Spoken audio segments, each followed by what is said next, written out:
Bismillahirrahmanirrahim. Assalamualaikum warahmatullahi wabarakatuh. Selamat datang di channel Agus Ariwibowo. Salam kenal semuanya, saya Agus Ariwibowo, akrab disapa Uda Agus. Di video kali ini kita akan bahas salah satu topik yang sering banget ditanyakan oleh teman-teman yang masih sendiri, yang masih dalam masa penantian, yang masih dalam masa pencarian ya. Nah, apa itu? Itu adalah pertanyaan tentang ciri-ciri jodoh ya, ciri-ciri apakah dia jodohmu atau tidak. Maka saya akan coba bahas ya, ada 7 ciri-ciri seseorang apakah dia jodohmu atau tidak. Ada 7 ya ciri-ciri yang bisa teman-teman jadikan sebagai indikator tolak ukur ya, apakah orang itu jodohmu dan akhirnya kamu memutuskan ya untuk menikah dengannya atau tidak. Nah, ini penting buat teman-teman yang mungkin sedang menjalin hubungan dengan seseorang ya. Jadi coba dicek ya kira-kira ada nggak ketujuh hal ini di dalam dirinya. Nah, apa aja ketujuh hal ini? Kita coba bahas satu per satu ya. Yang pertama adalah kesesuaian dengan kriteria jodoh. Tentunya teman-teman perlu memiliki yang namanya kriteria jodoh. Apa itu kriteria jodoh? Poin-poin ya yang menjadi harapan harus ada dalam diri calon pasanganmu. Nah, kriteria jodoh ya, itu bisa jadi kriteria yang wajib atau harus ada. Jadi kalau misalnya kriteria tersebut tidak ada, maka orang tersebut tidak bisa diterima ya. Misalnya Anda membuat kriteria jodoh yang pertama berdasarkan agama, dia sholat ya 5 waktu misalnya. Kalau ternyata dia nggak sholat, maka nggak bisa diterima. Itu masuknya kriteria wajib. Atau ya yang kedua, dia harus minimal pendidikannya S1 misalnya. Kalau dia nggak S1 nggak diterima, atau mungkin pekerjaan tertentu. Nah, dalam menyusun atau menyiapkan kriteria jodoh wajib, maka teman-teman perlu diskusi dengan orang tua, ya. Kenapa? Karena ternyata orang tua ya juga memiliki harapan, juga memiliki kriteria. Bisa jadi kriteria pendidikan ya, kriteria suku ya, kriteria, pekerjaan ya, kriteria keluarganya dan sebagainya. Nah, selain kriteria wajib, ada juga kriteria harapan, ya. Diharapkan ada, tapi kalau misalnya nggak ada, ya nggak apa-apa. Ya, misalnya Anda berharap ya memiliki calon pasangan hidup yang tingginya 180 ya sentimeter misalnya ya, dengan berat badan yang ideal gitu ya. Ternyata yang datang laki-lakinya, tingginya 165 senti, ya beda 15 senti gitu misalnya ya. Tapi Anda lihat ya, agamanya bagus, akhlaknya bagus, kriteria wajibnya memenuhi. Nah, Anda berdamai ya dengan kriteria harapan tadi. Nah, itu boleh-boleh saja ya. Jadi yang pertama adalah saat menjalin hubungan dengan seseorang ya, entah itu ta'aruf atau jenis hubungan lainnya gitu ya, Anda menemui kesesuaian kriteria jodoh. Mungkin nggak 100% ya, tapi setidaknya 70, 80, 90 mirip lah. Nah, itu bisa menjadi salah satu ciri-ciri bahwa dia bisa ya Anda putuskan untuk menjadi jodoh Anda, ya. Itu yang pertama ya, kesesuaian dengan kriteria jodoh. Yang kedua adalah ya di dalam proses mengenali ya kalau di dalam ta'aruf kan ada komunikasi, ada tanya jawab, ada ngobrol. Nah, di dalam setiap komunikasi tersebut Anda merasa asik, ya nyambung, seru gitu. Anda punya keinginan untuk, ngobrol sama dia, ya entah itu ngobrol di grup ya, kalau kami biasanya mendampingi proses ta'aruf itu ada komunikasi di grup WA ya. Nah, di sana kita bisa lihat ya mana yang ngobrolnya asik, mana yang ngobrolnya nyambung ya, mana yang ngobrolnya seru, kelihatan ya. Tapi ada juga yang ngobrolnya itu males-malesan gitu ya. Si laki-lakinya mengajukan pertanyaan ya, baru 3 hari kemudian baru dijawab sama si wanita, ya jawabannya pun pendek gitu ya. Tapi ada yang obrolnya itu saling tiktokan.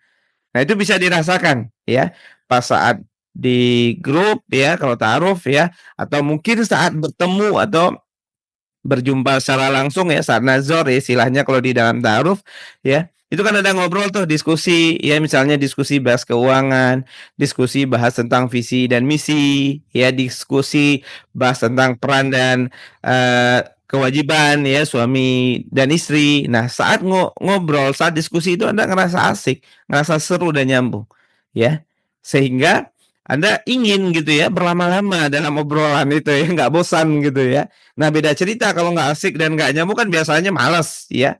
"Ah, malas ah, nggak ngobrol lah," kalau bisa, mau diakhiri secepat mungkin ya. Nah, ini yang kedua ya, merasakan hal tersebut.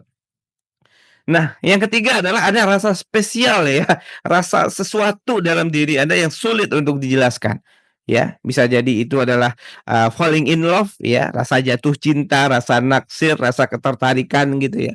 Atau bahkan mungkin ada semacam perasaan kayaknya ini deh orangnya, kayaknya ini orang yang akan menjadi belahan jiwa saya gitu ya. Karena kan pasangan hidup kita itu kan belahan jiwa kita ya. Nah, maka ya ketika memang ada kecocokan ya dia belahan jiwa ya, maka ada rasa spesial. Ya meskipun terkadang orang-orang di sekitar kadang ada yang nggak setuju dan sebagainya, tapi ketika ada dorongan dalam diri, kayaknya dia orangnya. Nah, itu bisa jadi salah satu ciri-cirinya ya. Nah, yang keempat adalah merasa dia adalah pelengkapmu, ya belahan jiwamu, merasa ada kecocokan, ya. Teman-teman ngerasa punya kelebihan ya di satu hal, dia dalam hal tersebut ada kekurangan sehingga saling mengisi. Dalam hal lain dia punya kelebihan gitu ya, keunggulan, tapi dalam hal itu teman-teman punya kekurangan, jadi saling mengisi. Ya, merasa dia adalah pelengkap. Nah, merasa pelengkap ini bisa jadi ada kesamaan-kesamaan, ya bisa jadi juga ada kecocokan ya. Kalau kecocokan nggak mesti harus persis sama ya. Layaknya sendok dan garpu itu kan beda, tapi mereka bisa saling kerja sama ya di piring gitu ya saat makan gitu ya. Saat kaki kiri dan kaki kanan ya itu cocok. Ya meskipun nggak sama ya, coba bayangkan kalau sama nggak asik tuh jalannya ya. Nah, merasa dia adalah pelengkapmu atau belahan jiwamu ya. Nah, yang kelima, merasa sekufu, merasa sepadan, merasa setara ya.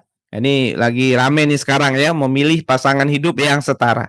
Nah, sekufu, sepadan, dan setara ini bukanlah sebuah keharusan, tetapi adalah sesuatu hal yang dianjurkan oleh agama. Nah, jadi kalau teman-teman mau melihat ya kesekufuan atau kesepadanan atau kesetaraan ini bisa dicek dari agama, kualitas agama dulu nih ya. Ada nggak kesekufuan ya? Karena apa? Karena kalau misalnya Andanya terlalu sangat-sangat soleh gitu ya, terlalu tinggi gitu ya, dianya di bawah, itu pasti ada salah satu yang merasa nggak nyaman. Ya atau sebaliknya, ya Anda misalnya baru hijrah ya, baru mau belajar agama, ternyata dianya sangat sangat sangat soleh, udah levelnya udah kelas atas lah gitu misalnya, ya. Anda baru mau membiasakan baca Al-Quran sebulan sekali, ya dia udah selesai 3 juz sehari kalau tilawah Quran, ya. Anda baru mau membiasakan sholat di awal waktu, ya dia udah tahajudnya udah 12 rakaat, ya. Anda baru belajar meninggalkan hal-hal yang banyak mudarat ya seperti, musik yang nggak bermanfaat misalnya dan sebagainya, ya dia udah terbiasa meninggalkan itu semua. Ya udah udah nggak dengerin musik, udah nggak nonton drama dan sebagainya, udah fokus dengar kajian aja. Ya pasti nggak nyaman dalam perjalanannya salah satunya. Kenapa? Karena tidak sekufu atau tidak sepadan ya di dalam agama. Nah, selain dalam hal agama, kesekufuan dan kesepadanan juga terkait dalam hal pendidikan biasanya, ya. Karena kalau pendidikannya setara, itu biasanya komunikasinya, cara berpikirnya, cara pandangnya, itu lebih mudah untuk nyambung, ya. Kalau ngobrol itu terasa sepemikiran gitu. Meskipun ya zaman sekarang meskipun ada yang pendidikan nggak setara, tapi dia rajin belajar ya bisa saja gitu ya. Lalu juga dalam hal penghasilan ya. Nah, kadang ada orang yang ngerasa insecure ya atau minder ketika berbeda dalam hal penghasilan ya. Calonnya penghasilannya terlalu di atas gitu ya. Lalu juga status sosial keluarga ya, perbedaan. Nah, ini adalah hal-hal yang perlu dilihat dan diusahakan sekufu atau sepadan. Nah, kalau misalnya nggak sekufu, misalnya nggak sepadan gimana? Ya selama sama-sama bisa menerima ya, tidak ada yang merasa insecure, tidak ada yang merasa minder, sama-sama merasa nyaman, ya nggak ada masalah juga sebenarnya, ya. Nah, meskipun dalam agama pun dianjurkan ya untuk yang sekufu dan sepadan. Ya karena di, realitanya kita melihat ketika ada perbedaan, tingkat ya atau tidak sekufu, ya itu ada aja salah satu mungkin yang ngerasa di atas ya, merasa agak, "Gue lebih keren nih dari dia," ya, "Gue lebih kaya dari dia, gue lebih pintar dari dia," ya, merasa di atas. Atau salah satu yang merasa di bawah, ya, merasa insecure, jadi nggak nyaman buat ngobrol. Ya, jadi kalau mau ngomong takut salah, ya, mau silaturahim ke keluarga, pasangan atau keluarga calon gitu ya, takut salah gitu, takut salah sikap dan sebagainya. Kenapa? Karena ada perbedaan, strata sosial gitu. Maka dianjurkan untuk merasa sekufu atau sepadan.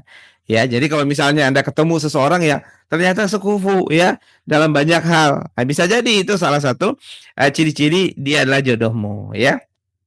Nah, yang keenam adalah dia memiliki ya daya tarik. Ada banyak hal dalam dirinya yang membuat kamu tertarik padanya, ya. Itu bisa dari berbagai hal. Bisa jadi fisiknya, ya Anda ngelihat, "Wah dia kayaknya saya tertarik lihat fisiknya, lihat postur tubuhnya misalnya, ya tingginya, ya, melihat cara dia berpikir, melihat wajahnya, melihat senyumnya," bisa jadi, ya. Dan ini banyak hal ya, bisa jadi melihat sesuatu yang tidak ada pada dirinya, ya misalnya dulu dalam menjalani proses, mendampingi ta'aruf ya, saya pernah nanya, "Kenapa kok mau sama dia?" Gitu ya. "Oh dia nggak ngerokok, dia nggak kecanduan game," gitu ya. Itu kan berarti dia tertarik karena ada sesuatu hal yang tidak ada dalam diri calonnya, yaitu hal-hal yang banyak mudaratnya misalnya. Nah itu bisa menjadi, ciri-ciri ya bahwa dia adalah jodohmu. Maka di dalam proses mengenali atau ta'aruf dengan calon bisa dicatat tuh, ya teman-teman bisa di-list hal-hal apa aja yang membuat tertarik ya, dan itu bisa dijadikan sebagai alasan kuat untuk menikah dengannya, ya. Apa aja ya, misalnya karena fisik, karena ibadahnya, karena akhlaknya, karena kesantunannya, karena tutur katanya, karena kerapihannya, apa aja silakan nanti ditulis ya. Nah yang ketujuh adalah adanya dukungan ya dari keluarga dan orang-orang terdekat ya. Nah, jadi orang-orang terdekat merestui, keluarga mendukung. Nah, paket komplit itu ya bahwa ya memang insya Allah itu adalah jodohnya.